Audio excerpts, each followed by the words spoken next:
बिस्मिल्लाहिर्रहमानिर्रहीम। अस्सलाम वालेकुम नाज़रीन, मैं हूँ साकिब बशीर। मेरे साथ मौजूद हैं सीनियर सहाफ़ी हसनात मलिक और आज हम बात करेंगे तोशा खाना केस से मुतल्लिक़। और इस वक्त हम जो इस्लामाबाद G11 में डिस्ट्रिक्ट कोर्ट नया कम्प्लेक्स बना है, नया जुडिशल कम्प्लेक्स, उसकी जो कैंटीन है उस पर मौजूद हैं। थोड़ी देर पहले यहाँ पे तोशा खाना केस की समाअत जो है वो मुलतवी हुई है। आज चेयरमैन PTI इमरान खान जो है वो तकरीबन 12 से 12:30 यहाँ पहुँचे थे और 4 बजे तक ये समाअत जारी रही। हम डिस्कस करेंगे। हसनात मलिक साहब भी आज पहली दफ़ा इस केस को देखने के लिए आए, ऑब्जर्व करने के लिए आए।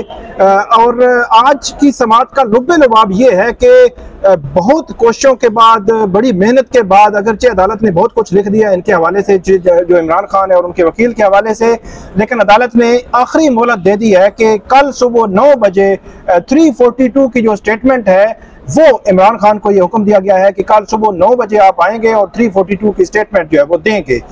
हसनात मलिक साहब, आपसे शुरू करते हैं। आप क्योंकि आज पहली दफ़ा इस केस की यहाँ पे ट्रायल कोर्ट में खासतौर पर जो है वो समाअत देखने आए हैं, आज आपने क्या महसूस किया कोर्ट में, खास तौर पर जो जब ट्रायल आज की जो समाअत है कंक्लूड हो रही थी, उस वक्त आप समाअत के दौरान पहुंचे, अदालत ने ऑर्डर भी डिक्टेट करवाया, तो आप क्या समझते हैं, आपने क्या देखा?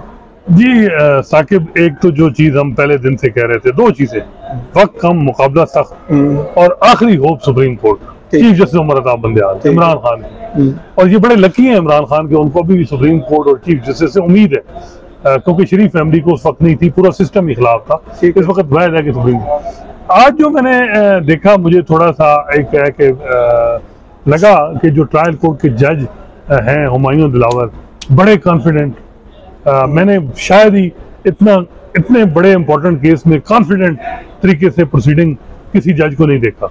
अच्छा, मैं उन पे ये नहीं कहूँगा कि वो उनका फैसला तो अभी उन्होंने खैर दिया ही नहीं है ना, हम जो भी कहें फाइनल फैसला, लेकिन उनका जो कंडक्ट था मेरे ख्याल में वो बहुत अप्रिशिएट करना चाहिए कि जजेस को हमेशा इसी तरह फर्म रहना चाहिए जो भी है। मैंने देखा कि वो उन्होंने कोर्ट रूम में जब इमरान खान साहब का करिश्मा वो है, साकिब साहब के सुप्रीम कोर्ट के जजेस भी थोड़े, उनकी जबान भी फिसल जाती है और वो देख रहे होते हैं। एक दो जजेस का हमने देखा कि वो बार बार इमरान खान को देखते हैं, उनके करिश्मा इतना होता है। तो इन जो हुमायूं दिलावर के हैं, इनको मैंने देखा कि इमरान खान मौजूद, ख्वाजा हारिस मौजूद, सारे कोर्ट रूम भरा हुआ, और आर्डर जो है वो डिक्टेट कोर्ट ऊपर अपनी कुर्सी पे ओपन कोर्ट में आर्डर डिक्टेट करा। ये बड़ा कम मैंने देखा है। इवन हाई कोर्ट में भी कहते हैं वेट फॉर आर्डर जी, बड़ा और बाद में पता चलता है अच्छा देखते हैं जी, फिर बाद में आर्डर आता है। बिल्कुल। तो ये जो कॉन्फिडेंस है, ये बड़ा मुझे लगा कि अच्छी बात है कि सुप्रीम कोर्ट एक जो तरीकाकार है वो ऐसा लग रहा है। एक जज साहब जो है वो, और एक मजे की बात है साकिब, इसमें ये देखें कि इमरान खान का जो केस है वो पख्तून सुन रहे हैं जज हुमायूं दिलावर, और वहाँ सुप्रीम कोर्ट में भी जैसे याह्या अफरीदी और जैसे मुसरत अलाली के बाद केस लगा पख्तून जजेस। तो पख्तून जजेस, ये फिर इम्प्रेशन जो भुट्टो के में रहा, या गो कि इमरान खान खुद पंजाबी कि जी पंजाबी जजेस ने ये कर दिया, वो कि जस्टिस आमिर फारूक बीच में है इस्लामाबाद कोर्ट में, लेकिन जो ट्रायल को हो रहा है, जो जज हैं वो बड़ा जो हैं, उनकी जो सिलेक्शन तो मैं नहीं कहूँगा, लेकिन वो बड़ी है, सिंबॉलिकली बहुत इंपॉर्टेंट है। अच्छा, इसमें तो वो मैंने देखा कि उन्होंने ओपन कोर्ट में आर्डर डिक्टेट कराया, और आर्डर उन्होंने बड़ा दिबंग सा दिया। पहली दफा हो रहा है कि अक्यूज के साथ वकील पे भी गा रहे हैं कि वकील की कंडक्ट ख्वाजा हारिस पे भी सवाल उठा रहे हैं। तो ये जो एक दबंग उनका स्टाइल था, उससे मुझे बड़ा सरप्राइज हुआ। हालांकि सुप्रीम कोर्ट और हाई कोर्ट जब इतनी अंडर प्रेशर है, तो ट्रायल कोर्ट में जज इतना दबंग तरीके से बैठा है और वो ओपन कोर्ट में फैसले कर रहा है। और मैं तो थोड़ा लेट था, आप ही बता रहे थे कि जो इमरान खान साहब को उन्होंने क्या मुकालमा जब उनका, वो क्या कहा? इमरान खान जब ख्वाजा हारिस जो है वो रोस्टरम पे बात कर रहे थे, और बार बार उनका यही कहना था कि आप ये अर्जेंट कर दें 342 की स्टेटमेंट, जब तक कि हाई कोर्ट में उनकी 7 क्रिमिनल रिवीजन्स हैं, उनके फैसले नहीं आ जाते। तो ये एक बड़ा लंबा प्लान था, तो इसको बज़ाहिर जज साहब जो है वो नहीं कंसिडर कर रहे थे। तो खान साहब रोस्टरम पे आ गए और उन्होंने आकर जो है वो थोड़ी सी बात की कि अपना करिश्मा दिखाया। हाँ, वो मतलब जाहिर सी बात, जिस तरह आपने बताया, तो खान साहब ने बात शुरू की तो जाहिर साहब कहते हैं कि मतलब आपको मतलब क्या है, डर क्या है, किस बात का डर है आपकी वेल्थ स्टेटमेंट है, आपके वही गोशवारे हैं, वही चीजें हैं जो आपने इलेक्शन कमीशन में जमा करवाई हैं, कोई नई चीज तो आ नहीं गई, तो उसी में से ये सारा कुछ निकला है। तो आप तो मतलब आपके पास सारा कुछ मौजूद है, आप 342 करवा दें। मतलब ये है कि वो खान साहब का एक वो जो चल नहीं सकता, रोब दबदबा है वो बजाय जो है वो ले लिया। यहाँ में मैं एक चीज पूछूंगा आपसे कि 2-3 सवालात उठाए हुए हैं इमरान खान ने। एक तो उनका फेसबुक वाला है, दूसरा उनका वो था कि 5 मई का जो मेंटेनेबल जुरिस्डिक्शन वाला जो सुप्रीम कोर्ट ने भी मामला भेजा कि 5 मई का जो फैसला था वो इस्लामाबाद हाई कोर्ट ने कलअदम करार दिया और उसमें ये कहा कि उसमें नक्स है, उसमें जो तकाजे थे वो पूरे नहीं किए गए। उन्होंने एक पूरा 8 से 10 सवालात जो है वो फ्रेम किए उस अपने ऑर्डर में आमिर फारूक साहब ने, और ये कहा कि आप दोबारा मेंटेनेबिलिटी डिसाइड करें। अच्छा, इनके पास दोबारा आया, इन्हें 7 दिनों के बजाय इन्होंने 3 दिनों में डिसाइड कर दिया। अब ये जो इतराज़ात है, आप इनको कैसे देखते हैं? देखें साकिब, मसला ये है कि ऑर्डिनरी केसेस में अमूमन जो होता है कि वो ये चीज़ होती है, जो ये सियासतदानों के केस होते हैं इसमें जो है वो एक पब्लिक का बड़ा इस पे होता है, नज़र होती है। तो मेरा ख्याल है कि इस केस में जो एक बात हो रही है कि वो ये है कि ट्रायल गुज़िश्ता 1 महीने से ऐसा लग रहा है कि बजाय जल्दी में हो रहा है, जल्दी में और कोई डेडलाइन है जिससे पहले हो रहा है कि इसका फैसला हो, ये एक इम्प्रेशन है। ठीक है, जिस तरह शरीफ फैमिली और नवाज शरीफ और एवन फील्ड में कि साकिब निसार ने कहा था कि इलेक्शन से पहले साकिब निसार नवाज शरीफ और मरियम नवाज को 10 जुलाई तक एक रेफरेंस, हालांकि 3 रेफरेंस मोहम्मद बशीर फैसला कर रहे थे जज, उनको कहा कि एक कम से कम करें ताकि इलेक्शन से पहले नायल हो। तो यहाँ जो है ये ऐसा महसूस तो हो रहा है। लेकिन एक बात ये है कि इमरान खान एक बात बड़ी 2016 से मैं सुन रहा था उनके, जब वो शरीफ फैमिली जब मैटर को डिले करती थी या किसी, वो कहते थे जी तलाशी दें, जो अगर सच्चे चोरी नहीं की तो तलाशी दें। हाँ। ये डिले क्यों कर रहे हैं, टेक्निकलिटीज के पीछे क्यों छुप रहे हैं? यहाँ भी इमरान खान जो है टेक्निकलिटीज के पीछे छुप रहे हैं, सीधी बात है। टेक्निकलिटीज में मे भी उनका केस जो 120 दिन की जुरिडिक्शन का मामला है वो इम्पोर्टेंट है, लेकिन जो बाकी चीज़ें हैं मॉरली इखलाकी तौर पे इमरान खान का केस बहुत कमज़ोर है। जिस तरीके से उन्होंने गिफ्ट लिए और फिर बेचे और फिर जो किए एक्सप्लेन, FBI के हवाले से हम कहते थे कि उनका जो डिफेंस है, आज एक दूसरी साइड के वकील से मेरी बात हो रही थी, उन्होंने कहा जी जरा वेट कीजिएगा, हम उसका जवाब भी देंगे आपको, ऐसा सरप्राइज इनको देंगे। अच्छा। जो इन्होंने FBI में, क्योंकि मेरा ख्याल है कि कंप्लेनेंट साइड या नून लीग साइड या हुकूमत साइड वो समझती है कि FBI के रिकॉर्ड में कुछ रद्दोबदल हुई है, गड़बड़, या जो भी उनके पास कोई चीज है जिसकी बुनियाद पे वो समझते हैं कि हम वो उड़ा देंगे इसकी, लेकिन वो तो खैर सामने आएगी। तो ये बाकी मेरा ख्याल है कि वो 35-40 हेयरिंग तो बिल्कुल बात ठीक है। असल मसला जो है वो है इस्लामाबाद हाई कोर्ट का। बिल्कुल ट्रायल कोर्ट बिल्कुल ठीक जा रही है, उसमें मैं ये नहीं कहूँगा कि उनका ट्रायल करना। अब इस्लामाबाद हाई कोर्ट में जो उनको स्टे नहीं मिल रहे, उस पर वो हैं थोड़ा सा उनके लिए इशू आ रहा है, लेकिन सुप्रीम कोर्ट से उनको रिलीफ मिल रहे हैं। लेकिन अब एक सवाल है, आज इन्होंने सुप्रीम कोर्ट में इंटरम आर्डर को जो एक अबूरी आर्डर है उसको चैलेंज किया सुप्रीम कोर्ट में। अब सुप्रीम कोर्ट अमूमन अबूरी आर्डर पे एडजुडिकेशन नहीं करती, वो कहती है जी हाई कोर्ट को डिमांड कर देती है कि आप जल्दी करें, डिसाइड ये वो फला।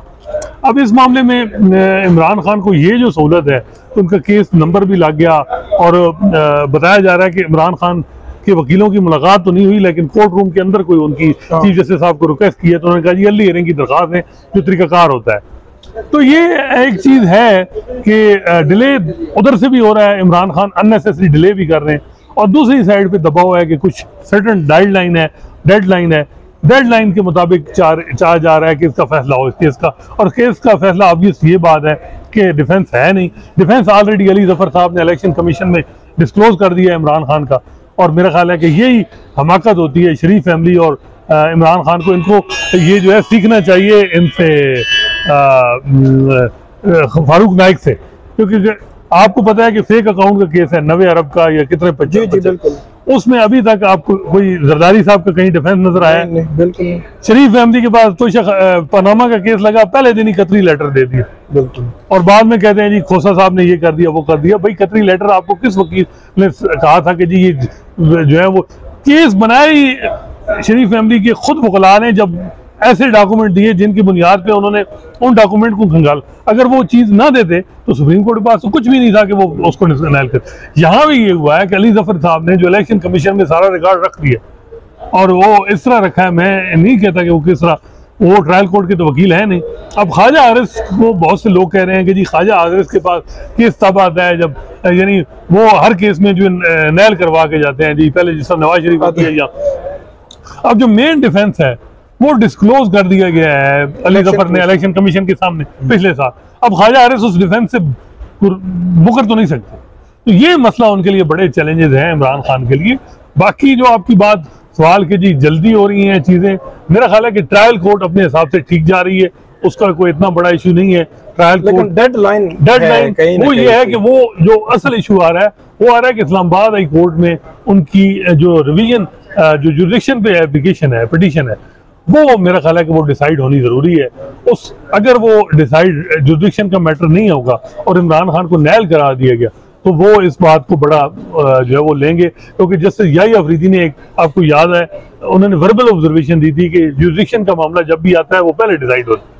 तो मेरा ख्याल है कि मुझे जो लग रहा है इसमें आप ज्यादा बताएं, मेरा ख्याल है कि इसमें ये होगा कि ट्रायल कंक्लूड हो जाएगा, जजमेंट कहा जाएगा, जब तक वो रिवीजन का फैसला नहीं होता जजमेंट अनाउंस ना की जाए। इतनी देर तक जज साहब भी रिवीजन में पता तो है हमें जुरिडिक्शन में क्या फैसला आना है, लेकिन उस तक ये होगा कि जज साहब भी इतना अपनी जजमेंट लिख लेंगे अच्छी तरीके से। क्या ख्याल है आपका? बिल्कुल यही बात है। और 3 अगस्त को जो इस्लामाबाद हाई कोर्ट में जो रिवीजन है इनकी, वो 3 अगस्त को फिक्स हो गई हैं। अच्छा, 3 अगस्त से पहले एक तो FIA ने रिपोर्ट देनी है कि जो फोरेंसिक है, या तो FIA 3 अगस्त को आकर ये कहेगी कि हमें मजीद वक्त दें, या रिपोर्ट देगी। वो जो फेसबुक जो पोस्टों वाला मामला है, FIA अगर कह देती है कि जी, अगर FIA कहती है कि हमें टाइम दें, तो फिर मेरा ये ख्याल है कि इनका स्टे का जो क्लेम है ना, ये जो स्टे वाला है, इसको फिर मजीद तकवीत मिलेगी कि वो कहेंगे कि यार वो तो उधर से डिले हो रहा है, तो आप फिर स्टे तो करें उसको, इन प्रोसीडिंग्स को। शायद वाली बात है। FIA अगर कह देती है क्या कि जी, FIA कहती है अगर ये फेक है सारा, तो फिर तो कहानी खत्म हो गई। वो कह दें कि जी ये चला अमेरिका से है, कहीं से है, फिर क्या होगा? FIA कुछ भी कह सकती है। अगर FIA कहे ये फेक है तो फिर तो कहानी खत्म हो गई। दूसरी मतलब है कि FIA की जो रिपोर्ट है इस्लामाबाद हाई कोर्ट में, वो 3 अगस्त को 3 अगस्त को बहुत इंपॉर्टेंट है। अच्छा। और दूसरी बात यह है कि इन्होंने जो 27 जुलाई का जो ऑर्डर चैलेंज किया है, अच्छा उस ऑर्डर में जो ख्वाजा साहब ने जो कुछ कहा वो तो रिप्रोड्यूस किया अदालत ने, लेकिन उसके कंक्लूजन में कहीं नहीं कहा गया कि स्टे है या स्टे पे हमने नोटिस करना है, या सिंपली कहा गया है कि ये चीजें हैं, और FIA को कहा ये आप करें, तो इलेक्शन कमीशन के वकील को कहा आप असिस्ट करें, और रीलिस्ट कर दिया नेक्स्ट वीक। अच्छा, उस ऑर्डर को अब चैलेंज किया गया सुप्रीम कोर्ट में। आज 31 जुलाई है, अब सुप्रीम कोर्ट कल अगर लगाती है, या फर्ज करें परसों अगर लगा देती है, 2 अगस्त को लगाएगी तो 3 को तो फिर इस्लामाबाद हाई कोर्ट में हेरेंगे, फिर सुप्रीम कोर्ट कहेगी कि जाएं जी हाई कोर्ट में, परसों हेरेंगे तो आप जाएं हाई कोर्ट। कल हेरेंगे, अगर कल आज सुप्रीम कोर्ट कल लगाती है अगर यकम को, तो हाई कोर्ट में 3 को है। अगर कल नहीं लगाती, परसों लगाती है 2 को, तो फिर परसों। असल में साकिब मसला ये है कि जस्टिस बंदयाल, मैं ये नहीं कहता कि जज की मैं बार बार कि जी कंस्टिट्यूंसी होती है कि जी, लेकिन बंदयाल साहब की सपोर्ट वो जज वकील वो कर रहे हैं जो प्रो PTI हैं या PTI की सपोर्ट। बिल्कुल ये बात। अब बंदयाल साहब मतलब लाहौरी ग्रुप ही सारा, इमरान खान HESN कॉलेज, तो बंदयाल साहब के लिए मसला ये है कि क्या अब एक तरफ मुख्तदर हल्के हैं जो इमरान खान से, उनका ये है कि हमने याद रखें कि इस मुल्क में मैंने ये नोट कर लिया है कि सजा जब भी सियासतदान को हुई है तो पावरफुल सर्कल्स में पूरा दबाव लगाया तब, अदरवाइज सिस्टम में इतनी है, आप कहते हैं कि जो फेयर ट्रायल की इतनी इंटरप्रिटेशन करके ये मामला अगर 1 महीने का है तो वो 2 साल भी लटका सकते हैं। बिल्कुल। तो मेरा ख्याल है कि बंदयाल साहब पे ही सारी बात जाएगी कि जुडिशन का मामला अगर हाई कोर्ट डिसाइड करती है और इमरान खान को यहाँ नैल कर दिया जाता है और वो फिर सुप्रीम कोर्ट में आता है, तो अल्टीमेट जिस तरह आपने देखा होगा कि मुशर्रफ का ट्रीजन केस है, वो जुडिशन सिमिलर मैटर था और उस लाहौर हाई कोर्ट ने उसको खत्म कर दिया। गो कि स्पेशल कोर्ट ने फैसला दे दिया था, लेकिन उसको माना किसी ने नहीं था। फिर मामला सुप्रीम कोर्ट में अपील मुशर्रफ साहब ने की थी। तो ये एक ही कार्ड है इमरान खान को बचने का, वो है जस्टिस बंदयाल। तो आपके ख्याल में क्या, क्योंकि इस्लामाबाद हाई कोर्ट से भी कोई चांस है? बज़ाहिर तो कोई चांस नहीं है। मैंने आपको बताया कि 3 अगस्त को ज्यादा से ज्यादा यही हो सकता है, जिस तरह आपने भी कहा कि जो जजमेंट है वो कहें कि आप कंक्लूड कर लें, ट्रायल जजमेंट ना दें। ज्यादा से ज्यादा ये हो सकता है इनका आखिरी जो इनके पास कोई है, अगर रिलीफ कहीं से मिल सकता है वो सुप्रीम कोर्ट ही है। तो ये जो आमिर फारूक साहब पे इतराज, या आमिर फारूक साहब अपने से अलावा किसी की वकील जज के पास वो छुट्टियों पे जाए रहे हैं कि नहीं जा रहे? नहीं, आमिर फारूक साहब बिल्कुल छुट्टियों पे नहीं जा रहे और छुट्टियों में मौजूद हैं। आज वो थे नहीं मौजूद थे, काज कैंसिल थी, लेकिन ये है कि वो मौजूद हैं और सारे केसेस वो। लेकिन आज एक और बात साकिब हुई है, वो ये हुई है, जज साहब जब ऑर्डर लिखे उन्होंने कहा जी कि जिस तरह अक्यूज की राइट है इस तरह कंप्लेनेंट की भी राइट है। ये वैसे मैंने सुप्रीम कोर्ट से भी सुना है। जब खोसा साहब बहुत से क्विटल दी ना, क्विटल लोगों को, तो उन्होंने कहा जी कंप्लेनेंट की भी राइट होती। तो अब कंप्लेनेंट है इलेक्शन कमीशन, उनकी राइट की भी बात हुई है। और यही देखा है हमने, आमिर फारूक साहब या ये साकिब साहब, ये वैसे ये चैम्बर जो साकिब साहब वाला है, अमूमन हमने देखा है कि जब भी ट्रायल एक्सपीडाइज कराना हो, चाहे वो साकिब साहब हो, आमिर साहब हो, तो बड़ा इनका रोल होता है हिस्टोरिकली। बिल्कुल, बड़ा हिस्टोरिकली उस वक्त भी आपने देखा और अभी भी नजर आ रहा है हमें इस लिहाज से। अच्छा, एक और मैं एंगल आपसे भी पूछूंगा कि उमूमी तौर पर जो मतलब पनामा ट्रायल हुआ, सुप्रीम कोर्ट से मामला नीचे आया, नीचे से ऊपर।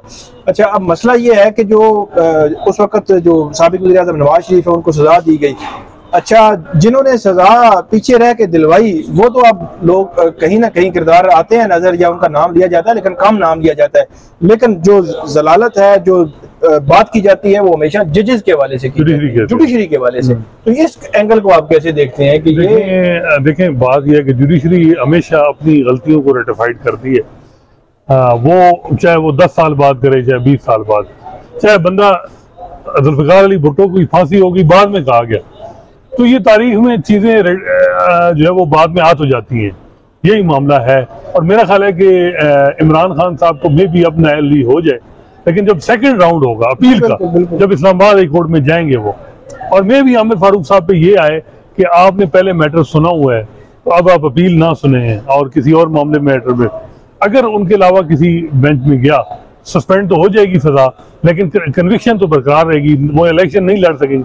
इलेक्शन के बाद मुझे लग रहा है कि फिर इमरान खान को रिलीफ मिलेंगे, क्योंकि एक साकिब सुपीरियर जुडिशरी में 2 माइंडसेट है। एक माइंडसेट है जो कहता है कि सियासतदानों को टेक्निकल बुनियादों पे नायल नहीं करना चाहिए, वो नायली जो है वो लोग आदमी करें, जो पब्लिक है वोट के जरिए करें, न कि हम जुडिशरी का सिकंदा इस्तेमाल करें। उनमें जो 70 मिनल हैं, इवन जस्टिस बाबर सत्तार भी होंगे, में भी और भी जजेज हैं, सुप्रीम कोर्ट के और बहुत से जजेज हैं जो अब एक वो हैं जो कहते हैं कि नहीं जी हमको वारंटों में हमने नायल करना है, ये वो मामला। तो मेरा ख्याल है कि जब अगला जस्टिस काजी फाइसा का टेन्योर आएगा तो फिर चीजें चेंज होंगी। एक और जो बात है, जो मैं अमूमन बात अब बार बार कर रहा हूँ, कि अगर आपने नवाज शरीफ को एल करना है, उनकी सजाएं खत्म करनी है, तो फिर इमरान खान को भी आपको कहीं ना कहीं कुछ ना कुछ रिलीफ देना पड़ेगा। अदरवाइज फिर सारा मलबा जो है वो जुडिशरी पे आएगा।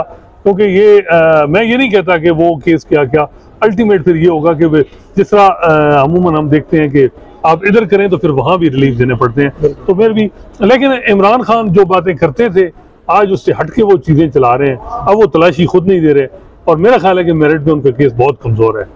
बहुत शुक्रिया, असनात मालिक साहब ने बड़ी तफसील के साथ बताया और हमने डिस्कस किया कि तोशा खाना केस सेशन कोर्ट में, हाई कोर्ट में और सुप्रीम कोर्ट में कैसे चल रहा है और उसका मुस्तकबिल क्या होगा। और जज हुमायूं दिलावर साहब जो है उन्होंने आज जो केस की समाअत थी उसके बाद ऑर्डर डिक्टेट करवाया। तो ये सारी चीज़ें आइंदा आने वाले दिनों में इनमें मज़ीद जो है वो तेज़ी जो है वो हमें नज़र आ रही है। एक तरफ ट्रायल तेज़ी की तरफ आगे बढ़ रहा है और दूसरी तरफ पीटीआई जो इमरान खान के वकील हैं, उनकी लीगल टीम है, वो तेज़ी की तरफ कभी हाई कोर्ट और कभी सुप्रीम कोर्ट के चक्कर जो है वो लगा रही है। तो जो भी अपडेट होगी वो हम आपके साथ शेयर करते रहेंगे। बहुत शुक्रिया।